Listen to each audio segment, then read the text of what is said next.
একটা সুন্দর আবহাওয়া মনের সাথে অনেকটা বেশি জড়িত। দেখবেন আবহাওয়া ভালো থাকলে মনও ভালো থাকে। আসসালামু আলাইকুম, কেমন আছেন সবাই?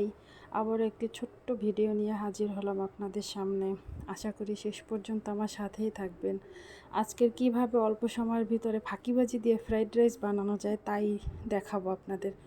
আমার কাছে কিছু বেঁচে যাওয়া পোলাও ছিল, সেটা দিয়ে এখন আমি ফ্রাইড রাইস বানাচ্ছি।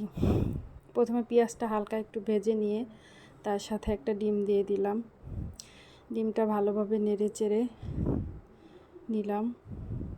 এবার হচ্ছে আপনার হালকা একটু লবণ দিয়ে দেবো ডিমের সাথে। নেড়ে চেড়ে এবার ডিমটাকে ঝুরু ঝুরু করে নেব। তারপরে হচ্ছে ডিমের ভিতরে আপনার সেই ভাতগুলো দিয়ে দিব। ভাতগুলোকে এভাবে নেড়ে চেড়ে তারপর ঝুরঝুরে করে দিব।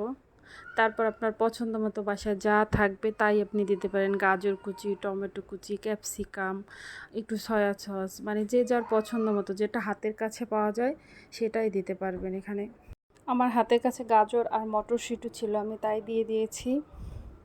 এখানে সম্পূর্ণটা আপনাদের নিজেদের পছন্দের উপর নির্ভর করে, কোনো বাধ্যবাধকতা নেই যেটা দিতেই হবে। যখন একটা পেজ খুলছিলাম তখন মনে হয়েছিল আল্লাহ, কাজ কত সহজ, কিন্তু একটা ভিডিও তৈরি করা, তার পেছনে সময় দেওয়া আসলে অনেক কষ্টের কাজ। অনেকটা সময় দিতে হয়, অনেকটা এফোর্ট নিয়ে ভালোবেসে করতে হয়। ভালোবেসে না করলে কোনো জিনিসই সুন্দর হয় না। এই তো আমার রেডি হয়ে গেল 5 মিনিটের ফ্রাইড রাইস। টাটা।